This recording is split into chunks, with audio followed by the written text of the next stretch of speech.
Hey everyone, hope you are good. Welcome back to our channel. My name is Harps. I am here from Harper and Cooper Opticians in Cheltenham. Today, as part of our series of Feel Great interviews, I'm interviewing a good friend of mine. Her name is Gill Kirkham. She is known as the modern day alchemist. I will tell you more later, and so will she as well.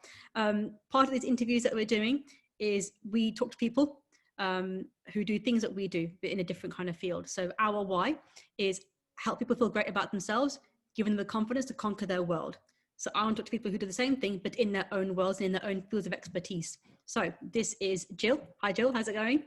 Really good. I'm really good. Thank you. Thank you for joining us today on this. This means a lot. I know you're very busy at the moment, so this is a good thing to do together and give us your time. Time is very important. You're more than welcome. It's always a pleasure talking to you. We always have moments just like we just did then. They're like, woo! So yeah, it's always a pleasure. We totally do. So I'm talking today to Gill because she is launching a very special initiative, and it's an initiative to help people who have been through some tricky times in a degree, but be a bit more about being self-aware. So Gill is launching a meditation group, and it's a free 11-minute meditation for 5 days. Okay, this is a raised vibe, and it's going to be a live meditation. If you are a newbie to meditation, this is going to be a great way for you to come and enjoy it and kind of enter the world and see what it's really about. Meditation, to some people, they're sitting on the floor and going like this. It's not really like that. But you can do different forms of meditation, okay? And Gill's really great at this. I've done it with her myself personally, actually, in doing guided meditation. Gill, tell me more about this group and what you're doing, what your mission is.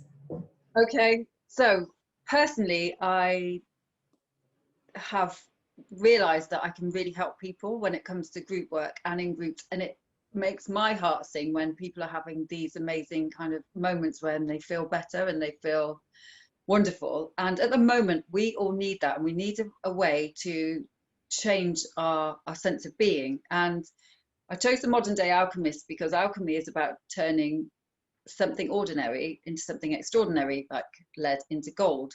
So I've moved that into emotions. So it's turning stress into happiness or anxiety into peace. And the big one that I've thought about is turning overwhelm into trust. Because when we're overwhelmed, we don't actually feel great. We feel terrible. We feel really wired and like we've drank 17 cups of coffee and we don't know what to do with ourselves. And it's not because that we're doing. It's because we don't trust that the outcome is going to be good enough for us, or it's not going to have the desired outcome, or we're going to be happy with the outcome. So it's not what we do, it's how we're feeling about what we're doing. And it's, if we can meditate when we're going into overwhelm or anxiety or any of those feelings, we'll just come back to that point of trust that it's going to be okay. And I can help people with that. And I've got a membership group called Luminous, and we do lots of things, but meditation is one of the key things in there. And everyone starts shifting into different kind of states of being. And I've realized that in 11 minutes, I can guide quite well. And the process that I've created, people can take home. So you can use this process over and over again. So it's a bit like a gift to the world, and also so that I can find more people that really resonate with what I'm doing and just open themselves up to feeling better in a different way. And that's what it's about for me. So just having that time and space. If you're a beginner to meditation, you've never done it before, it's going to work for you because you're going to just learn the process and start feeling more about what it's all about. If you can meditate, then just let me guide you and see how you feel. And there's a key to meditating in groups. And I was going to say, there's a lot of power in something like that, isn't there? Yeah. Meditating in a group. Tell me a little bit more about that, because I've been thinking about this just lately when you've been saying this. Go on. What were you thinking? I was thinking that a couple of things that came to mind. So for example, meditation, okay, so you know, it might be something that's guided, you might be doing something in your head, but it got me thinking about, for example, when you're singing in a church, or if you're singing at a concert, or at a football stadium, for example, and the power of when everybody is singing and everyone has the same song in their head and they're saying it out loud, and there's a lot of vibration that's linked with that as well. That's a very powerful thing. And when people talk about having, that, you know, they're in a concert or they hear a song and everyone around them singing the same song, they get goosebumps. There's a reason why. Yes, it's a great track, but also it's because of the power of people around you. That's a big thing in my religion, that we believe that there's a lot of power in group prayer. That when everyone's got the same focus and everyone's saying the same thing and they've always got the same heart intention, you know, the experience of happiness, or, you know, thinking about something, it's much more powerful than doing it on your own. Exactly. And that's how we raise the vibe collectively. And it is all about intention. And this is non-religious based in any way. So it doesn't matter what religion you come from at all. You can just be in a place of kind of self-love and self-care and giving yourself some time. Yes. And yeah, you get the tingles. You get the tingles of the group doing it together. And it's like, woo, goosebumps. Yeah. When you're doing something like this together and it really impacts on you in that way, that's a really big deal. So yes, I can totally relate to it. And that's why people feel so much power when they're, for example, singing in a choir, or when they're singing in church, or when they're doing like this, a group thing. It's a big thing mentally, but also it grounds you, and it also makes you really happy that you go away with the buzz, and that buzz is related to that feeling you get at the same time as well, right? That's what I'm trying to create. And if we did that every single day, can you imagine how just within a group of people that's going to have an effect on the people that they're speaking to, and that's going to have an effect on the people they're speaking to and communicating with, and all of those kinds of things. So the ripples then go out. So it is ripple effect.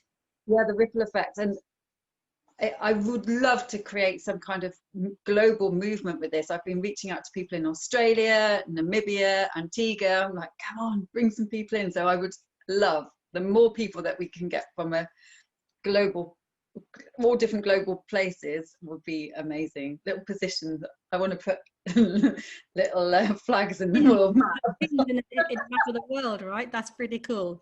That's pretty cool. And so when you were thinking about putting all this together, what was the trigger that made you think, I need to do this? It's a real personal thing about reaching as many people as possible. So keeping it simple and giving quality, working with integrity, knowing how energy works, knowing how meditation works, and bringing it all together. I go back to my days when I started yoga when I was about 22, and I could do the yoga, but I could never get to the meditation bit because my head was always like off, ready to work, or whatever I was doing at 22. And then when I was 28, I attuned to Reiki, and that was more a healing energy kind of thing. And I've done a lot more since that in that world, but it's bringing all of those things together so that people can understand how they can connect with their own bodies and be able to do yoga and meditate after, or be able to sit still for 5 minutes, or know that time is their own. Because the ironic thing about it is people are going, oh, I won't have time for that, which some people might go, 5 days? 5 whole days, it's 11 minutes. And actually from that 11 minutes, your whole day might just feel like it fits into place. You won't get that overwhelm of not trusting that it's all going to be all right. And that's where you put the time in to get loads more time out, literally. 11 minutes isn't very long. And when I've done meditations with you, they fly. Those 11 minutes proper do fly. So that's really interesting to consider that the way that it impacts on your day for the rest of the day, does it benefit to it at the same time as well? Yeah. That's very, you're doing it twice a day, right? If people who can't join in the daytime, you're doing it twice a day. So how does that work? So 11 o'clock, 11 minutes at 11, and then 11 at 7. I thought I'd get 11 a.m., 7 p.m. UK time. Yeah. Okay. That's workable.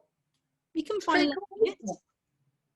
kids might still be awake at sometimes, but yeah, okay. I'm thinking about my own day, never mind everybody else's, how I can make this work for myself, okay? They're more than welcome, as long as their microphone's on mute. Okay. And they're being quiet, it's fine. Can you meditate while washing up? Is that a thing? Not really. You to wash up. That's even better. Get those crazy kids to wash up.